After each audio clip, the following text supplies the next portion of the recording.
Good morning class. Online class science में आपका स्वागत। और लास्ट क्लास के अंदर विद्युत धारा का टॉपिक चल रहा था और पार्ट सेकेंड।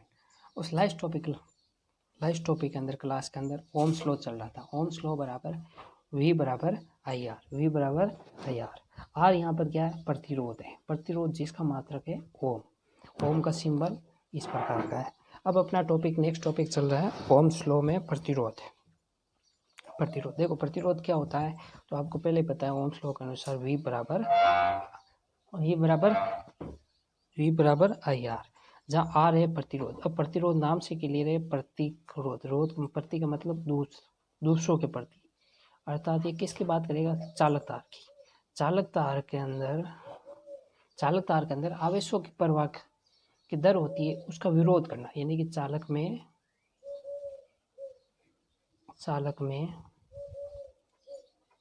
आवेशों का प्रवाह में बाधा उत्पन्न करना। देखो, प्रतिरोध का मतलब होता है कि चालक में आवेशों के प्रवाह में बाधा उत्पन्न करना, यही कहलाता है प्रतिरोध। जैसे बात करें, जैसे बैटरी, ये आपका कोई विद्युत परिपथ है,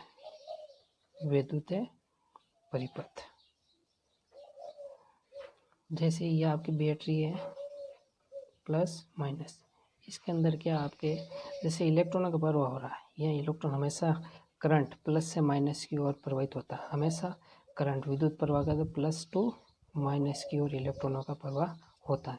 अब यहाँ इलेक्ट्रॉन क्या करता है? इस मार्ग से जाते, इस मार्ग के अंदर जैसे यहाँ इलेक्ट्रॉन घूम रहे हैं, चल रहे हैं इलेक्ट्रॉन, और यहाँ पर बीच में क्या हो गया? प्रतिरोध उत्पन्न हो गया यहाँ, तो ये बीच में एक बाधा उत्पन्न हो गई। इस बाधा को अपने नाम क्या दे दिया? प्रतिरोध नाम दे दिया। क्या नाम दे दिया? प्रतिरोध। जिस इंग्लिश में रेजिस्टेंस बोलते हैं, प्रतिरोध। इस बाधा को ही क्या बोलते हैं? प्रतिरोध बोलते हैं। अब देखो, ये प्रतिरोध किन किन बातों पर निर्भर करता है, उस बातों के आधार पर अपन देखते हैं कि प्रतिरोध सबसे पहले से एक चालक तार की बात करें, पर ये परिपथ किसका बना हुआ है? चालक तार का। अब यह चालक तार पर किन किन बातों पर निर्भर करता है, तो सबसे पहले बात करें तो प्रतिरोध चालक तार किन किन बातों पर निर्भर करता है? प्रतिरोध की निर्भरता। प्रतिरोध की निर्भरता का मतलब होता है एक डिपेंड किस पे बातों पर करता है। तो सबसे पहले बात करें प्रतिरोध किस पे करता है, तो कोई एक चालक तार है, ये इसका चालक तार है, इस चालक तार की लंबाई पे, ये इसकी लंबाई है और ये इसकी मोटाई है। इस मोटाई का क्षेत्रफल और लंबाई, यानी कि प्रतिरोध दो बातों पर निर्भर करता है। पहली बात है कि कोई चालक तार है, प्रतिरोध दो बातों पर निर्भर करता है। पहले है चालक की लंबाई, चालक तार की लंबाई पे, ये चालक तार की लंबाई है, जिसे L से शो करते हैं, और ये चालक तार की लंबाई पे कैसे करते हैं? तो प्रतिरोध हमेशा चालक तार की लंबाई के क्या होता है? समानुपाती होता है। प्रतिरोध हमेशा चालक तार की लंबाई के समानुपाती है। चालक तार की लंबाई के समानुपाती होता है। लंबाई के समानुपाती, ये निशान है समानुपाती का। समानुपाती का मतलब यहाँ R समानुपाती है L के। R समानुपाती किसके हैं? L के। पहली बात हो गई कि लंबाई के समानुपाती, जितना जितना तार लंबा होगा उतने उसके क्या होगी? प्रतिरोध भी ज़्यादा होगा। दूसरी बात करते हैं चालक तार की मोटाई पे। चालक तार की मोटाई के क्षेत्रफल, चालक तार की मोटाई के क्षेत्रफल पर, चालक तार के क्षेत्रफल पर कैसे निर्भर करता है? तो जैसे फॉर एग्जांपल ये चालक तार है, चालक तार की ये मोटाई क्या है? इसके क्षेत्रफल पर निर्भर करती है। तो ये लंबाई है, उसके चालक तार के क्षेत्रफल ए पर समान निर्भर करती है। समीकरण एक है जो लंबाई के समानुपाती होती है, दूसरी समीकरण उसके मोटाई के क्षेत्रफल पर निर्भर करती है। अब देखो, इन समीकरणों को दोनों को आपस में ऐड करते हैं, तो इन दोनों में से कौन आता है? आर। इनमें से समानुपाती का निशान, और यहाँ उस चालक तार की मोटाई के क्षेत्रफल के व्युत्क्रमानुपाती। दूसरी बात करें, चालक तार की लंबाई के क्या होता है? व्युत्क्रमानुपाती होता है। ये चालक तार के समानुपाती, लंबाई के समानुपाती होता है, और ये चालक तार के के व्युत्क्रमानुपाती होता है। दूसरी बात का समीकरण, इसमें से r कॉमन होता है और ये समानुपाती का निशान कॉमन है। ऊपर पहले समीकरण l है, फिर बट्टा और फिर a, r समानुपाती l अपॉन a। यहाँ समानुपाती का निशान हटते ही एक कांस्टेंट आ जाता है, उस कांस्टेंट का नाम अपन करते हैं। तो r को इसको हटाने पर एक विशिष्ट प्रतिरोध रो आ जाती है, इसको बोलते हैं रो, इसको बोलते हैं रो, विशिष्ट प्रतिरोध रो। और ये आपका L और ये आपका A हो जाता है। इसमें ये अपन को ये समीकरण इस रो ये प्रकार का क्या है, नियतांक है। क्या है, नियतांक। नियतांक, इस नियतांक का नाम है यहाँ पर विशिष्ट, इस नियता का नाम है विशिष्ट प्रतिरोध। क्या नाम है, विशिष्ट प्रतिरोध, विशिष्ट प्रतिरोध। इस विशिष्ट प्रतिरोध R समानुपाती L, L समानुपाती A। आगे बात करें तो इसका देखो ये एक सूत्र प्राप्त हो गया रो समान। अब इसको आगे अपन करते हैं, विशिष्ट प्रतिरोध को अलग करते हैं।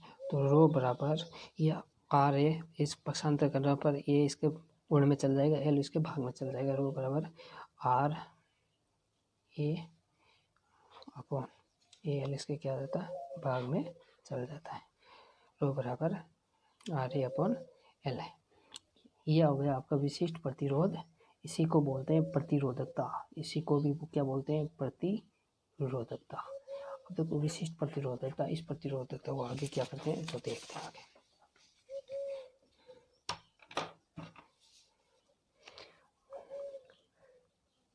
ये टॉपिक है प्रतिरोधकता। प्रतिरोध के अंदर ये अपना सूत्र आ गया कि R बराबर रो L अपॉन ए, जिससे अपन ने एक सूत्र प्राप्त किया आगे की ओर, रो बराबर आर ए अपॉन एल। अब देखो यहाँ पर कौन कौन है, R तो आपको पता ही होगा कि प्रतिरोध है। क्या है R, तो क्या है यहाँ पर प्रतिरोध है। R यहाँ पर क्या है, प्रतिरोध। ये क्या है, क्षेत्रफल, क्या है क्षेत्रफल। और L क्या है, लंबाई है। अब विशिष्ट प्रतिरोध नया एक नया सूत्र प्राप्त हो गया, इसको बोलते हैं विशिष्ट प्रतिरोध। क्या बोलते हैं, विशिष्ट प्रतिरोध। विशिष्ट प्रतिरोध, विशिष्ट प्रतिरोध का सूत्र हो गया आपको सबसे पहले प्रतिरोध गुणा क्षेत्रफल बटा लंबाई। ये आपका विशिष्ट प्रतिरोध का एक नया सूत्र प्राप्त हो गया। अब इसकी बात करें मात्रक की, मात्रक की याद करें तो आपको पता ही होगा प्रतिरोध का मात्रक क्या होता है, ओम होता है। क्या होता है, ओम। प्रतिरोध का मात्रक क्या होता है, ओम होता है। प्रतिरोध का मात्रक ओम होता है। और क्षेत्रफल का होता है आपको पता ही होगा मीटर। लंबाई इंटू चौड़ाई क्षेत्रफल होता है, उसका लंबाई को मीटर में और चौड़ाई को भी मीटर में मापते हैं, तो मीटर इंटू मीटर। और लंबाई को आपको पता ही है मीटर में मापते हैं। किस में मापते हैं, मीटर के अंदर। आपको पता है मीटर से मीटर कैंसिल हुआ तो पीछे बचा ओम मीटर, यानी कि इसका मात्रक हो गया ओम मीटर। इसका मात्रक क्या हो गया, ओम मीटर हो गया, ओम मीटर। आगे देखते हैं, ये तो इसका मात्रक हो गया ओम मीटर। इसको ऐसे ऐसे लिख सकते हैं, ओम और मीटर लिख सकते हैं, ओम मीटर लिख सकते हैं। अब देखो इसके अंदर इसका क्या करते हैं, ग्राफ ही है। प्रतिरोध के आधार पर इसकी लंबाई संबंधित अपन ग्राफ खींचते हैं प्रतिरोधकता।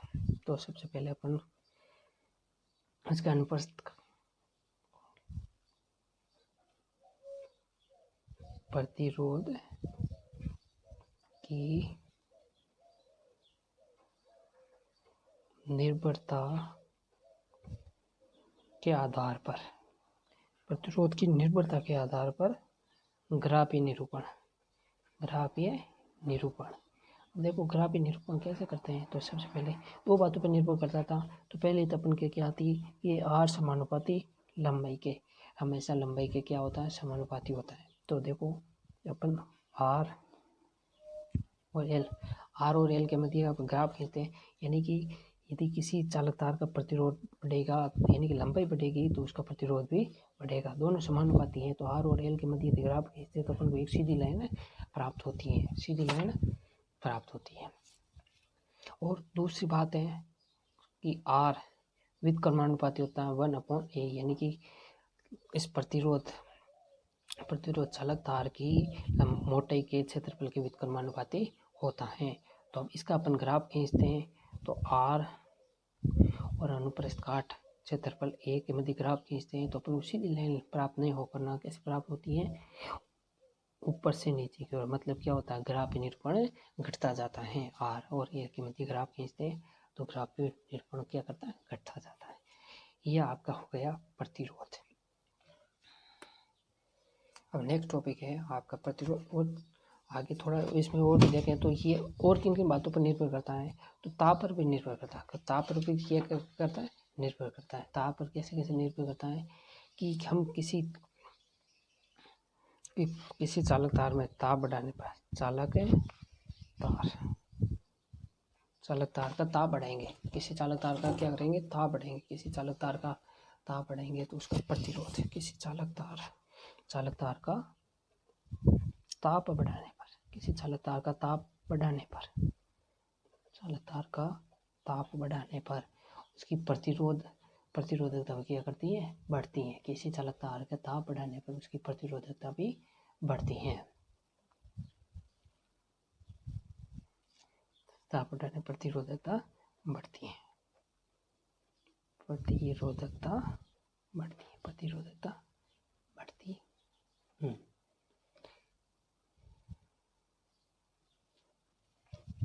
अब आपको पता होगा प्रतिरोधकता बढ़ती है। अब देखो ये प्रतिरोध है। दूसरी बात है कि प्रतिरोध किसी प्रतिरोध क्या करता है, उस प्रतिरोध चालकता का क्या होता है, व्युत्क्रमानुपाती होता है। दूसरी बात है प्रतिरोध किस पर, चालकता का क्या होता है, व्युत्क्रमानुपाती होता है। किसी चालक तार में प्रतिरोध बढ़ेगा तो उसका चालकता क्या करेगी, घटेगी। किसी चालक तार में चालकता क्या करेगी, घटेगी। अब देखो तो कुछ एग्जाम्पल बताते हैं जिनमें किन की क्या है, चालकता क्या होती है, प्रतिरोध क्या होता है। तो फॉर एग्जाम्पल जैसे मैं एग्जाम्पल बता रहा हूँ उनके अपन एक तो Ag मतलब जिसे चांदी बोलते हैं, कॉपर जिसे तांबा बोलते हैं, ओरम मतलब जिसे सोना बोलते हैं, और एल्यूमिनियम।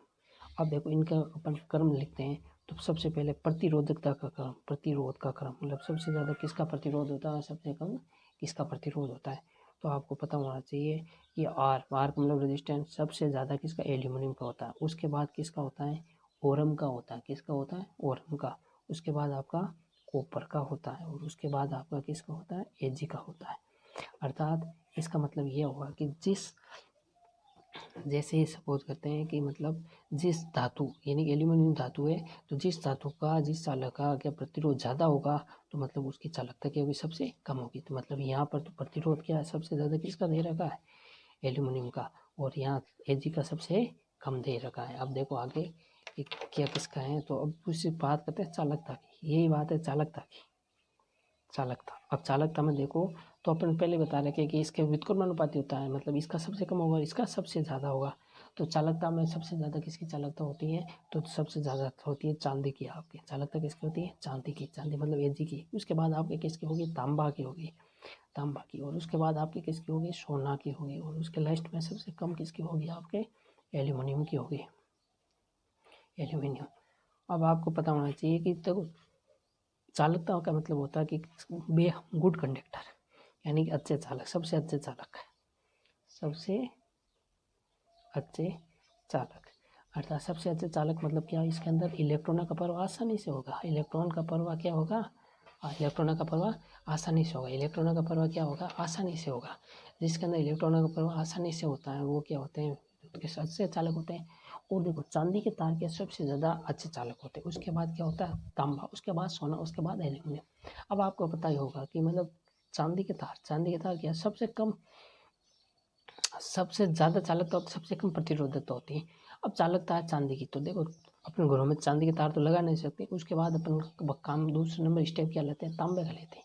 तांबा है तो अधिकतर अपन क्या करते हैं, इस कॉपर के तारों का क्या करते हैं, चालकता अधिक होने के कारण इनका यूज करते हैं। अब आता है, यह हो गया आपका प्रतिरोध टॉपिक है कंप्लीट। इसके नेक्स्ट टॉपिक आता है प्रतिरोधों का संयोजन। अब देखो ये प्रतिरोध है, इस प्रतिरोध का आपको सिंबल तो पता ही होगा, ये प्रतिरोध का क्या होता है, सिंबल होता है। अब देखो इन प्रतिरोधों का संयोजन किस टाइप का होता है, संयोजन का मतलब जोड़ना होता है। अब संयोजन किस टाइप का होता है, किस प्रकार का होता है, तो सबसे पहले देखते हैं प्रतिरोधों का संयोजन।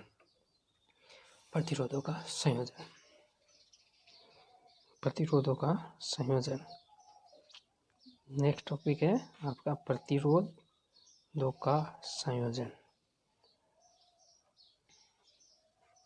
अब देखो प्रतिरोध का संयोजन क्या होता है, प्रतिरोधों का संयोजन होता है जोड़ना। संयोजन का शाब्दिक अर्थ क्या होता है, जोड़ना होता है।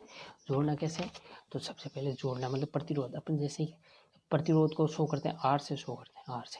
अब देखो प्रतिरोधों को जोड़ना, चालक तार के अंदर कोई परिपथ है, ये परिपथ है आपका परिपथ। इस परिपथ के अंदर अपन प्रतिरोधों को किस टाइप में जोड़ सकते हैं, टू टाइप्स में जोड़ सकते हैं। एक तो अपन एक लाइनर फॉर्म है, लाइन फॉर्म के अंदर एक सीधी लाइन के अंदर जोड़ सकते हैं, इस प्रकार का सिंबल एक लाइन फॉर्म में जोड़ सकते हैं। या अपन इस फॉर्म को क्या कर सकते हैं, समांतर क्रम में जोड़ सकते हैं। किस क्रम में जोड़ सकते हैं, समांतर क्रम में जोड़ सकते हैं। यदि ये लाइन दिखे आपको एक सीधी लाइन में जुड़े हुए हैं तो श्रेणी क्रम, और दो लाइन ऐसे अपन पहले जो समांतर एक समान चौड़ाई में आपस में लंबी दूरियां तय करती है, यानी कि उससे समांतर क्रम। अब इस क्रम में अपन कितने क्रम में जोड़ सकते हैं, तो संयोजन का दो क्रम होते हैं। पहला होता है श्रेणी क्रम, कौन सा क्रम, श्रेणी क्रम लाइनर, और दूसरा होता है पैरेलल। तो श्रेणी क्रम और दूसरा होता है समांतर क्रम, पैरेलल फॉर्म, समांतर, जैसे रेल की पटरियाँ होती है इस टाइप समांतर क्रम होता है, समांतर क्रम। अब दो टाइप्स के होते हैं, श्रेणी क्रम, समांतर क्रम। अब श्रेणी क्रम किस टाइप का होता है और समांतर क्रम किस टाइप का होता है, तो देखते हैं। श्रेणी क्रम की बात करें, मैं पहले यहाँ इसका डायग्राम बना देता हूँ। श्रेणी क्रम, अब देखो श्रेणी क्रम होता क्या, श्रेणी का मतलब आपको पता होगा, श्रेणी क्रम प्रतिरोध संयोजन। यानी कि श्रेणी क्रम का मतलब होता है कि जैसे कोई एक चालक तार है, इस चालक तार के अंदर प्रतिरोध इस टाइप में जुड़े रहेंगे, प्रतिरोध के अंदर किस टाइप में जुड़े रहेंगे, इस टाइप में जुड़े रहेंगे। जैसे ये R1 हो गया, ये आपका R2 हो गया, ये आपका R3 हो गया। इसमें देखो एक लाइन के अंदर जुड़े, और परिपथ की बात करेगा, किसकी बात करेगा, परिपथ की बात करेगा। इस परिपथ के अंदर और क्या होते हैं आपको पता होगा, ये सर एक बैटरी होती है, और क्या होते हैं, कुंजी भी होती है, और XYZ जो भी है अपन को इतना पता होना चाहिए। ये बाकी विद्युत परिपथ के अंदर सब पटक के अपनी सिंपल परिपथ बनाते हैं, जिसमें देखो जिसके अंदर क्या होता है, वो चालक तार होते हैं। चालक तार के अंदर क्या होता है, इस श्रेणी क्रम में अंदर क्या होता है, इस चालक तार का पहला सिरा, जैसे ये एक चालक तार है, ये एक तार है, फिर इसका अगला दूसरा तार है, इस दूसरे के बाद ये अगला तीसरा तार है। इस श्रेणी क्रम के अंदर क्या होता है, पहले तार का दूसरा सिरा और दूसरे तार का पहले सिरे से जुड़ा रहेगा। इसी प्रकार दूसरे तार का दूसरा सिरा और तीसरे तार के इसी पहले सिरे से जुड़ा रहेगा, और तीसरा तार अगले ऐसे ऐसे करके क्या करेगा, एक लंबी लाइन बनाएगा सीरीज फॉर्म में। जैसे ये लंबी लाइन के अंदर जुड़े रहते हैं, इस प्रकार एक फॉर्म में जुड़े रहेंगे। ये क्रम होता है आपका श्रेणी क्रम। इसमें लिखाने की थोड़ी लिखाने की ज़्यादा जरूरत नहीं है, क्योंकि अक्सर क्वेश्चन क्या पूछता है कि मतलब आपको श्रेणी क्रम फॉर्मूला दे दिया, या इसके आधार पर क्वेश्चन दे दिया, या आपको प्रतिरोध दे दिया, श्रेणी क्रम में संयोजन करो और उनका तुल्य प्रतिरोध ज्ञात करो। जैसे मैं लाइन अप हम यहाँ बोल देता हूँ कि इस श्रेणी क्रम संयोजन, इस संयोजन में पहले तार का दूसरा सिरा दूसरे तार का पहले सिरे से, दूसरे तार का दूसरा सिरा पहले दूसरा सिरा तीसरे के पहले से, इस प्रकार के संयोजन से आपस में संयोजित होते रहते हैं, जिसे श्रेणी क्रम संयोजन कहते हैं। अब देखो अपन क्या करते हैं, ये सर एक परिपथ बना दिया, श्रेणी क्रम परिपथ, इसके अंदर V वोल्ट की आपने एक बैटरी लगा दी, और यह आपने एक कुंजी लगा दी, और यह आपके V वोल्ट की बैटरी लगा दी। और इसके अंदर आपको पता होगा श्रेणी क्रम के अंदर हमेशा धारा V वोल्ट की बैटरी से धारा I सभी में क्या होगी, समान रूप से समान प्रवाहित होगी। I धारा इस परिपथ के अंदर यहाँ से I प्रवाहित होती है, तो यहाँ भी I आएगी, यहाँ भी I आएगी, यहाँ भी I आएगी, मतलब धारा श्रेणी क्रम के अंदर धारा हमेशा क्या रहती है, समान रहती है। और अगले टाइम आपको पता होगा V वोल्ट है, तो यहाँ V1 की बैटरी होगी, यहाँ V2 की होगी, और हाँ यहाँ V3 की होगी। तो V1 V2 V3 की तीन बैटरी लगी, 3 वोल्ट की चलेगी, और बैटरी V वोल्ट की एक बैटरी है, और धारा समान रूप से सभी में प्रवाहित है। ओके, तो अब मैं श्रेणी क्रम की बात करता हूँ आगे। श्रेणी क्रम की बात करें आगे तो देखते हैं।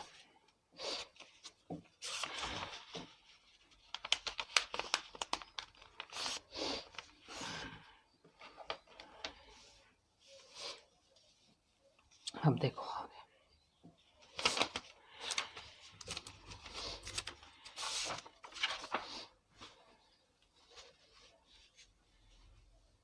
अब श्रेणी क्रम की बात करें तो ये श्रेणी क्रम है। इस श्रेणी क्रम में क्या होता है, श्रेणी क्रम प्रतिरोध संयोजन। अब आपको पता होगा इसमें क्या क्या होते हैं, ध्यान रखना। आई मतलब धारा क्या रहेगी, धारा समान रहती है, धारा क्या रहती है, समान। और वी एन विभव, वी वोल्ट की बैटरी होगी, विभव क्या रहता है, हमेशा असमान रहता है।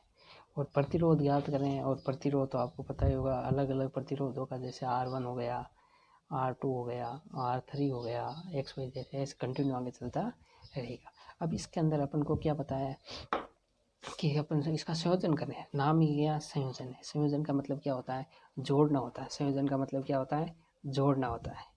संयोजन का मतलब क्या हुआ, जोड़ना। अब देखो जोड़ते कैसे हैं, तो सबसे पहले देखते हैं जोड़ना। अब जोड़ते कैसे हैं तो आपको पता, मैंने वापस एक सर्किट इधर बना लेना है।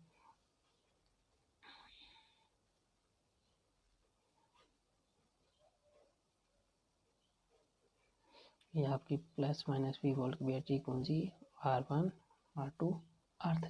अब आपको पता है V1, V2 और V3। आपको पता है V वोल्ट की बैटरी से मतलब I धारा निकलती है, मतलब I तो धारा क्या है, सभी में समान है। तो यहाँ से V निकला और यहाँ आया V1, आगे गया V2, V3, मतलब इन सभी को क्या अपन V बराबर V1 plus V2 plus V3 लिख सकते हैं। इसका सूत्र हो जाता है V बराबर V1 plus V2 plus V3। इस प्रकार अपने जितने प्रतिरोध होंगे इतने अपन क्या कर सकते हैं, V बराबर V1 plus V2 plus V3 लिख सकते हैं। अब आगे बात करते हैं V1, V2, V3 की। तो देखो V बराबर V1 आ गए। अब आपको पता है V बराबर ओम के नियम के अनुसार अपन क्या पढ़ते हैं, V बराबर IR। क्या पढ़ते हैं, V बराबर IR। और यदि इसी टाइप में अपन बात करें V1 के लिए भी ये कर सकते हैं ना, V1 बराबर, देखो आपको पता I तो यहाँ तक तो क्या रहेगा, I यहाँ क्या रहेगा, समान रहेगा, I रहेगा, तो ये I। अब देखो यहाँ R1 है ना, R के लिए कितना R1 है, तो ये R1 हो गया। इसी प्रकार V2 में क्या, यहाँ आगे I तो यहाँ I, फिर आगे I यहाँ पे I सेम रहेगा तो I, और यहाँ R की जगह क्या आ जाएगा, R2 आ जाएगा, ये V2 हो गया। और फिर आ गया आपका V3 में देखो यहाँ I था, फिर यहाँ आगे I आ गया, तो मतलब यहाँ पर I क्या है, हमेशा I क्या है, समान है, I समान है। और यहाँ क्या हो गया, R3 हो गया। आपको V1, V2, V3 और V प्राप्त हो गया। अब इन समीकरणों का मान अपन इस समीकरण के अंदर रख देते हैं। तो V बराबर क्या होता है, IR होता है, क्या होता है, IR। और V1 का मान क्या है, IR1 प्लस V2 का मान क्या है, IR2। और V3 के लिए क्या है, IR3। यह आपको पता है। अब देखो यह अपनी इक्वेशन आ गई। इस इक्वेशन में से क्या करते हैं, I, यहाँ तो I बराबर क्या है, R है। इसको में से I आपको कॉमन लग रहा होगा, तो I कॉमन है, बाहर निकाल लो। पीछे क्या बता, R1 plus R2 plus R3। अब इनमें से क्या I है, तो I इधर से I ना इधर से I क्या हो जाएगा, कट जाएगा। पीछे क्या बचा, R बराबर, पीछे बचा R बराबर R1 plus R2 plus R3, R1 plus R2 plus और R3। इस प्रकार का संयोजन होता है, वो कौन सा संयोजन, इस प्रकार का संयोजन होता है वो आपका श्रेणी क्रम प्रतिरोध संयोजन होता है। और ये हो गया R बराबर R1 plus R2 plus R1। आपको बता दो, तो अपन को क्या जोड़ना था, ये प्रतिरोध, एक प्रतिरोध, दो, तीन, इन तो जैसे जितने प्रतिरोध है इन प्रतिरोधों का संयोजन अपन क्या कर देते हैं, जोड़ देते हैं। और प्रतिरोधों का संयोजन क्या कहलाता है, श्रेणी क्रम संयोजन कहलाता है। और श्रेणी क्रम संयोजन के लिए अपन को एक सूत्र प्राप्त हुआ, सूत्र का सूत्र है R1 बराबर R2 प्लस R3। इस पे अपन न्यूमेरिकल, ये आपको याद रखना, श्रेणी क्रम। अब एक क्वेश्चन आता है कि क्वेश्चन को इस प्रकार आपको क्या बता दिया जाता है और उसको जोड़ दिया जाता है। एक एग्जांपल का अपन क्वेश्चन सॉल्व करते हैं। क्वेश्चन क्या होता है, देखो एक कोई परिपथ है, डायरेक्ट मैं लिखता हूँ परिपथ। इस परिपथ के अंदर क्या है, 3 ओम, 4 ओम और 5 ओम, 3 ओम, 4 ओम, 5 ओम, 5 ओम को श्रेणी क्रम में जोड़ा गया। किस क्रम में जोड़ा गया, श्रेणी क्रम में, श्रेणी क्रम में इसको जोड़ा गया। तो 3 ओम, 4 ओम, 5 ओम श्रेणी क्रम में जोड़ा गया, श्रेणी क्रम में जोड़ा गया, ये जोड़ा गया। और 6 वोल्ट की बैटरी से 6 वोल्ट की बैटरी से जोड़ा, बैटरी 6 वोल्ट की बैटरी से जोड़ा गया, तो पहले तो तुल्य प्रतिरोध ज्ञात करना। क्या ज्ञात करना है? तुल्य प्रतिरोध और तथा तुल्य प्रतिरोध तथा विभवांतर ज्ञात करना, वी ज्ञात करना, विभवांतर तथा विभवांतर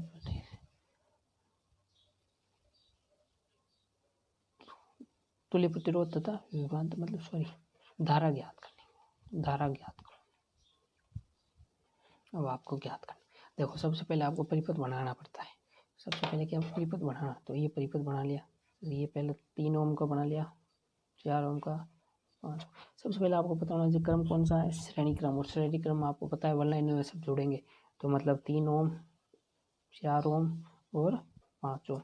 और आपको पता है बैटरी कितने वोल्ट की दे रखा है, 6 वोल्ट की। कितने वोल्ट की दे रखा है? 6 वोल्ट की। ये आपकी 6 वोल्ट की बैटरी है। आपको पता है वी, अब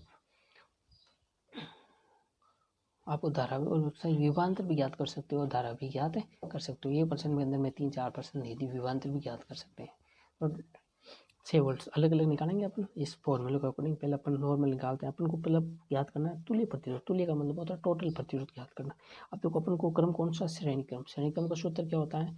अपन को पता है कि इन सबको जोड़ना है, एक साथ जोड़ देना, मतलब R1 plus R2 plus R3, R1 plus R2 plus R3, तो यानी कि R बराबर R1 plus R2 plus R3, यानी कि R1 कितना दे रखा? 3 दे रखा, ये कितना दे रखा? 4 दे रखा, और ये कितना दे रखा? 5 दे रखा। टोटल करते तो 4 5 9 2 3 कितने होते हैं? 12 हो जाते हैं। कितने हो जाते हैं? 12। तो ये आपका हो गया 12 ओम, मतलब पहले प्रश्न का आंसर हो गया तुल्य प्रतिरोध आपको कितना ज्ञात करना है? 12 ओम ज्ञात करना। ये दूसरा प्रश्न क्या बोल रहा है? पहला दिया आपको पता हुआ तुल्य प्रतिरोध, दूसरा प्रश्न कह रहा है धारा ज्ञात करनी, धारा। अब आपको पता है ओम का नियम क्या है? V बराबर IR। अपन को V कितना दे रखा प्रश्न में? 6 वोल्ट दे रखा, ये 6 वोल्ट। आई अपन को ज्ञात करना है, तो आई, और अपन को आर कितना आया? 12 आ गया, ये सर 12 आ गया। अब ज्ञात करना है तो अपन क्या करना है, ये 6 वोल्ट है तो ये मतलब मात्रक है। अब अपन क्यों क्या करना, फालतू चीज़ों को एक साइड से दूसरी साइड में भेजना है। तो आई बराबर क्या होता है? 6 है, 6/12, कट कटा 2, 1/2, यानी और कटे हैं तो कितना होता है? 0.5 है, और धारा का सूत्र होता है एम्पियर। यह आपका आंसर हो गया। और अगले टर्न पर ये आपका एक श्रेणी क्रम संयोजन था, वो कंप्लीट हो गया। श्रेणी क्रम की इस टाइप का एक प्रश्न पूछा जाता है, और इस क्रम में आपको न्यूमेरिकल भी सोल्व करवा दिया। अब से क्या अगला नेक्स्ट टाइप आता है, आपको नेक्स्ट टाइप है दूसरा क्रम। दूसरा क्रम कौन सा है? तो आपको पता है दूसरा संयोजन कौन सा है? समांतर क्रम संयोजन है। कौन सा संयोजन है? समांतर क्रम संयोजन। समांतर क्रम संयोजन, समांतर क्रम संयोजन। ये समांतर क्रम संयोजन नेक्स्ट क्लास के अंदर पढ़ेंगे। Thank you class.